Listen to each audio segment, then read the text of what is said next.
Hey guys, Eric here, welcome back. So last video, the one thing I told you to do at the end of the last video was to write down all the things that you spend time doing in your painting business. So what is it that you actually do on a day-to-day basis that takes up all your time in your painting business? Now, I hope that you did that, and if you didn't, it's okay. You might want to pause the video and take a minute to do that right now, because we're going to talk about how to free up a ton of your time. So for those of you who did go ahead and write down all the things that you spend time doing in your painting business, these are the 4 things that I identified that eat up a lot of time for painters. And these were things that used to eat up all of my time when I first got started. So, just to give you an idea, when I first started my painting business, I'd wake up in the morning, and the very first thing I would do is I would wake up super early, like 5:30, 6 o'clock, get to the paint store, put in my order, and I'd be at the paint store till like 7:30, and then I'd go over to my first job site, because at this time I was running 2 crews, so I had 2 houses going at the same time, and so I go to the paint store, then I go to my first job site, and then I go to my second job site, and then by now it's like 9 or 9:30, I'd realize I need to get something at the paint store, so I'd go back to the paint store, pick up some more paint, then I'd come back to the job site and drop it off, then I'd jump over and check on my other job site, and maybe they needed help with something because they were behind, so maybe I'd help them do a little painting, maybe I'd clean out the sprayer for them, or I'd talk to the customer, and then I'd usually leave the job site, grab lunch, and go back to the paint store so I could pick up a couple test patches. Then in the afternoon I had to go do a couple test patches for customers, and in the middle of that I get a phone call from my painter, and they needed something else from the paint store, so I'd go back to the paint store, and then I'd go back to the job site, I'd show my customer what we had done for the day, and now it's 5:30 or 6 o'clock, and I've just been running ragged all day. And that's really what my whole first year in the painting business looked like as I was working with employees. So I want to kind of walk you through how it is that I completely eliminated these things from my schedule. So you can imagine, when I was doing that every single day, it made it really hard to grow my business. I just didn't have time or energy to focus on marketing and sales. So my business didn't really grow, The only time I really made a lot of sales was when we weren't painting houses. So I would make a lot of my sales in the springtime before we started doing a lot of exterior painting, but once we got started, I was run ragged and I hardly had any time to grow my business. So you can imagine, once I eliminated all 4 of these things from my schedule, it freed up a ton of time. So I'm going to show you how I did that. Test patches, I'm going to start with test patches and color samples. So by this I mean, customers are picking colors and going to the paint store, getting some quartz and putting them on the house just to make sure they like their colors and everything.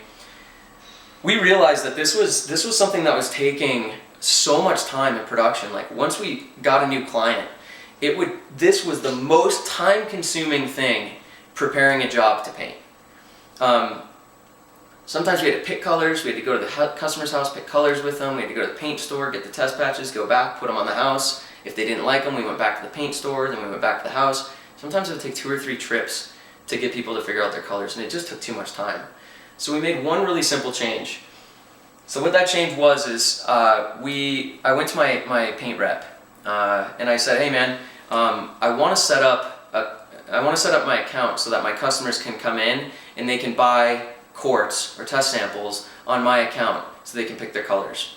So that's what we did. So when we get a new client, all we do is we say, hey, Mr. Smith, so to pick your colors, all you have to do is go to the paint store, it's right down the road over here, and give them this code, and it's FHP 2539.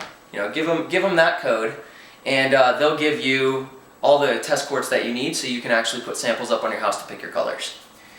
And at first I was really hesitant to do it because I thought that was a big customer service thing. I thought people were going to want me to do test samples. I thought that was important. And as it turned out, people don't care at all. People are totally cool with picking their colors, and it has cut the amount of time we spend on production probably by 70%. I mean, this was a huge thing for me. So that's something you can do right now. So if you're currently spending time doing test samples or test patches and color samples for customers, write that down and call your paint rep today and get a code set up so your customers can do it themselves. So that's one thing. The next thing is, we'll talk about is painting.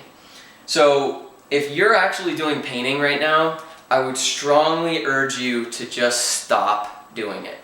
And I'm going to show you why. So everyone pays their painters differently, but let's just assume that you pay your painters $15 per hour. and let's assume that you're better at painting than your painters are. I'm certainly not, but let's say that you're a really good painter. Okay, so you pay your painters $15 an hour and you're a little bit faster than them. So every hour that you paint, you're actually saving yourself about $15 an hour.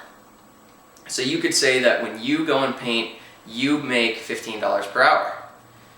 Not bad, but as a business owner, I would like to make more than what my employees are making per hour. And so if we look at the other activities you could do in your business, let's say instead of painting for 10 hours in a day, where you would make $150 painting, let's say you went and did 10 hours of sales and estimates. Alright, so 10 hours of estimates. Let's say you only do 5 estimates, and you only book one of them, and it's a $2,500 job, and you make $500 of profit on that job.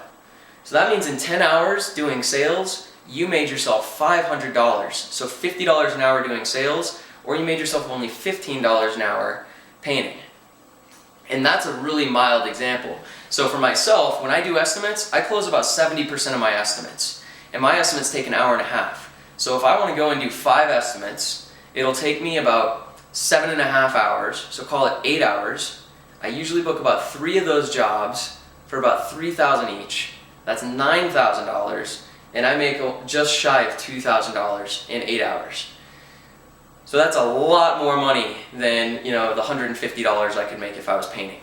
So if you're painting, I would strongly encourage you to just stop doing it and find more valuable things to do with your time. Job site visits in the paint store. So these are 2 big ones, which I don't think you can completely eliminate job site visits if you're doing a lot of them right now. That might take a little bit of time to get yourself to a point where you don't do any job site visits like I do. I only talked to 1 customer this year. Even my production manager, Paul, as I showed you in the first video, even he has only been to about 10 job sites this year out of about 250 clients or so. So you don't need to do job site visits, but I would really encourage you to limit your job site visits to 1 per day. And so if you're currently going to the job site multiple times per day, here's what you do.